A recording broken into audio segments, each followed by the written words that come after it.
मीरा देखने में बहुत खास नहीं थी, रंग से सांवली और शरीर से भी भरी भरी, लेकिन फिर भी वो एक मशहूर मॉडल बनना चाहती थी।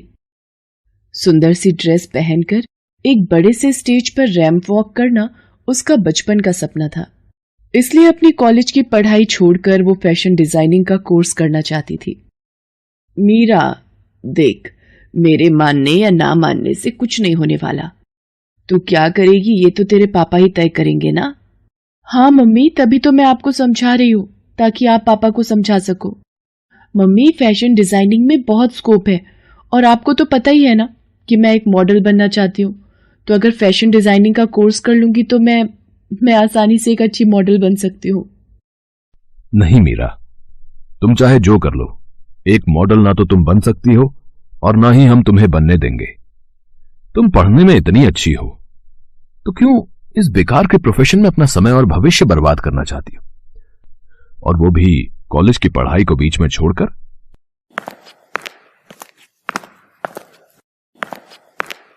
लेकिन पापा, मीरा, मुझे और बहस नहीं चाहिए।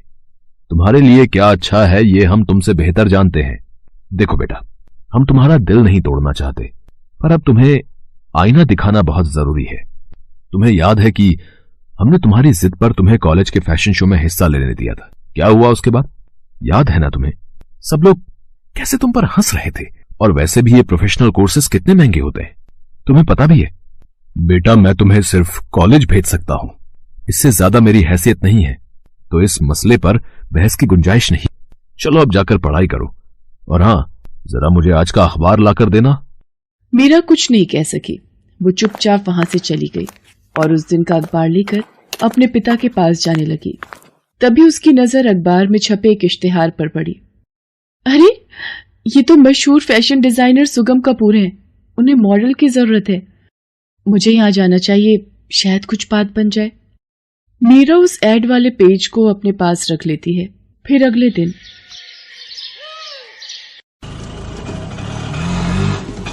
वो उसी फैशन हाउस में पहुंच जाती है। वहां सब कुछ मीरा के लिए एक सपने जैसा था।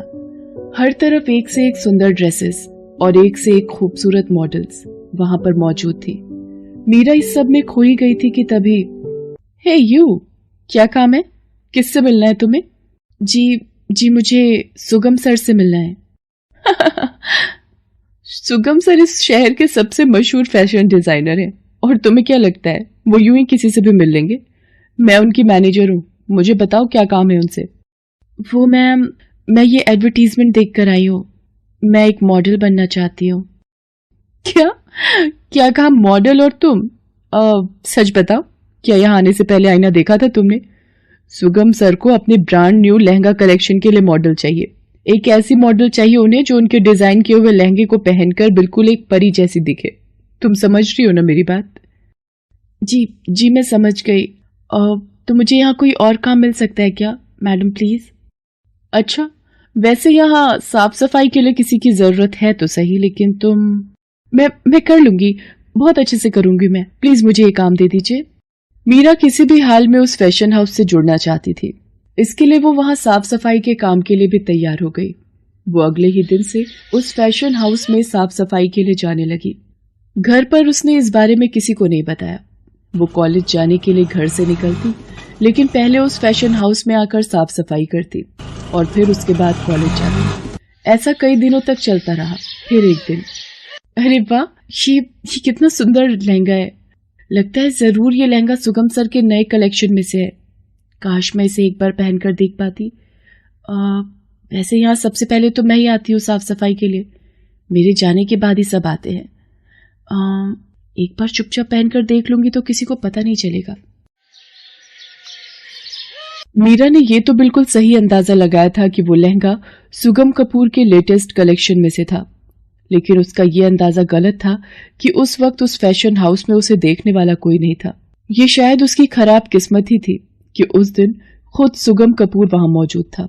उसका लेटेस्ट कलेक्शन जल्द ही लॉन्च होने वाला था, तो वो खुद सारी तैयारियों को देखने के लिए वहां आया हुआ था और इत्तेफाक से एक रात पहले वहीं अपने केबिन में रुका हुआ था। मीरा जैसे ही वो लहंगा पहनकर आईने के सामने आई तो सुगम कपूर ने उसे सीसीटीवी कैमरे की मॉनिटरिंग स्क्रीन पर देख लिया। वो फौरन अपने केबिन से बाहर निकलकर मीरा के पास आया और गुस्से से बोला, हे, कौन हो तुम और तुमने किससे पूछकर इस लहंगे को हाथ लगाया?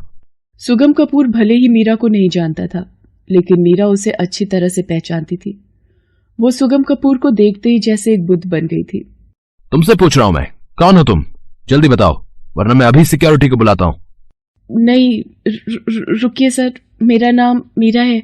मैं यहाँ आपके फैशन हाउस में ही काम करती हूँ। क्या, यहाँ काम करती हो? तो फिर आज से पहले मैंने तुम्हें कभी यहाँ देखा क्यों नहीं? जी सर, मैं यहाँ साफ सफाई का काम करती हूँ और करीब 15 दिन पहले ही मैंने यहाँ ज्वाइन, मेरा मतलब है काम शुरू किया है। मुझे निशी मैडम ने मेरा मतलब है कि निशी मैडम ने काम पर रखा था मुझे। ओके, अगर ऐसा है तो जरा समझाओगी कि ये लहंगा क्यों पहना है तुमने? क्या इसे पहनकर साफ सफाई करोगी तुम? इसे हाथ लगाने से पहले पूछा तुमने किसी से? आई am really very sorry sir. वो दरअसल बात यह है कि मैं हमेशा से आपसे मिलना चाहती थी। मैं एक मॉडल बनना चाहती हूँ सर, और यहाँ आई भी इसीलिए थी, लेकिन क्या मॉडल नहीं बन सकी तो झाड़ू पोछा करने लगी? व्हाट नॉनसेंस, ये सब बातें मेरे सामने मत बनाओ तुम। आई नो तुम यहाँ मेरा कलेक्शन चुराने के लिए आई हो। बताओ मुझे, मेरे किस राइवल ने भेजा तुम्हें यहाँ चोरी करने? नहीं सर, ऐसा कुछ भी नहीं है। मेरा यकीन कीजिए, मैं तो बस यहाँ रहकर सीखना चाहती थी। ये देखिए सर, मैंने खुद एक लहंगा भी डिजाइन किया है। इतना कहकर सुगम कपूर की तरफ एक कागज बढ़ाती है जिसमें मीरा ने खुद एक बहुत सुंदर लहंगा डिजाइन किया हुआ था, लेकिन सुगम कपूर उसके डिजाइन पर नजर तक नहीं डालता और गुस्से में उससे कहता है, अच्छा, तो तुझे लगता है कि तू जो कहेगी वो मैं मान लूंगा? हाँ, देख, तू जैसी दिखती है ना, उस हिसाब से मॉडलिंग को तो तू भूल ही जा। I have many more good options than you. जहां तक रही बात फैशन डिजाइनिंग की, तो उसके लिए भी मुझे तेरी जरूरत तो नहीं है। अब इससे पहले कि मैं पुलिस को फोन करके यहाँ बुलवाऊं, तू यहाँ से गायब हो जा। और हाँ, तेरे जाने से पहले ये लहंगा इसकी जगह पर होना चाहिए, समझी ना? एक बात और, फिर कभी तेरी ये बेकार शक्ल मेरे फैशन हाउस के आसपास भी नहीं दिखनी चाहिए, समझी ना? मीरा फौरन जाकर अपने कपड़े बदलती है और उस लहंगे को सही सलामत उसकी जगह पर रखने के बाद वो सुगम कपूर के फैशन हाउस से बाहर आ जाती है। उसके सारे सपने एक बार फिर बिखर गए थे। वो आंखों में आंसू लिए अपने बनाए हुए लहंगे के डिजाइन को देख रही थी। तभी अचानक एक करिश्मा हुआ। उसके आंसू जैसे ही उस डिजाइन वाले कागज पर पड़े तो वहां एक तेज रोशनी चमकी, जिसके साथ वो लहंगे का डिजाइन एक असली लहंगे में बदल गया। वो हूबहू वैसा ही था जैसा कि मीरा ने कागज पर बनाया था। ये देखकर मीरा चौंक गई। उसे कुछ भी समझ नहीं आ रहा था। ये कैसे हो सकता है? ये तो बिल्कुल वैसा ही लहंगा है जैसा मैंने मन में सोचा था डिजाइन बनाने से पहले। ये तो जादू है। मीरा उस लहंगे को सबकी नजरों से बचाकर अपने घर लेकर जाती है और फिर अकेले में उस लहंगे को पहनकर देखती है। उस लहंगे को पहनते ही मीरा एक सुंदर मॉडल बन जाती है। एकदम गोरी चिट्टी, स्लिम ट्रिम और बहुत ही खूबसूरत लग रही थी वो। ये तो कमाल हो गया। मैं इतनी स्लिम और मेरा चेहरा ये भी कितना चमक रहा है। ये जादू कैसे हुआ मीरा नहीं जानती थी, लेकिन फिर भी अब वो बहुत खुश थी। उसने तुरंत ही लहंगे में अपनी कुछ फोटोज क्लिक करके ऑनलाइन अपलोड कर दी। देखते ही देखते उसकी फोटो ट्रेंड करने लगी और कई फैशन डिजाइनर मॉडलिंग के लिए खुद उसे अप्रोच करने लगे, जिनमें से सुगम कपूर भी एक था। वो खुद मीरा से मिलने उसके घर आ पहुंचा। हेलो, दिस इज सुगम Kapoor, the famous fashion designer. Congratulation, आप तो सबकी चहेती बन गई हैं। देखिए, आप जितनी मशहूर हैं उतना ही मशहूर मेरा ब्रांड भी है। तो अगर हम दोनों मिलकर काम करें तो कमाल कर सकते हैं। जी, I am really very sorry, but मुझे आपका कलेक्शन कुछ खास पसंद नहीं आया, इसलिए मैं आपके लिए मॉडलिंग नहीं कर पाऊंगी। क्या? बट ये कैसे कह सकती हैं आप? आपने अभी मेरे डिजाइन्स देखे ही कहाँ हैं? मैंने आपका मेन डिजाइन देखा भी है और उसे पहना भी है। शायद आप उस दिन को भूल गए हैं, लेकिन मैं कभी नहीं भूल सकती जब आपने मेरी बेइज्जती की थी। मेरे चेहरे और रंग रूप का मजाक उड़ाया था आपने। तब मैं आपके साथ काम करने के लिए बेताब थी, लेकिन आपको मैं लायक नहीं लगती थी। कुदरत का करिश्मा देखिए सर, हम आज भी साथ काम नहीं कर सकते, because now I have more better options than you. इतना कहकर मीरा ने सुगम कपूर को अपने घर का मेन दरवाजा दिखा दिया, जिसका मतलब साफ था। सुगम कपूर बाहर तो आ गया, लेकिन उसकी आंखों में अब गुरूर की जगह पछतावा साफ दिखाई दे रहा था।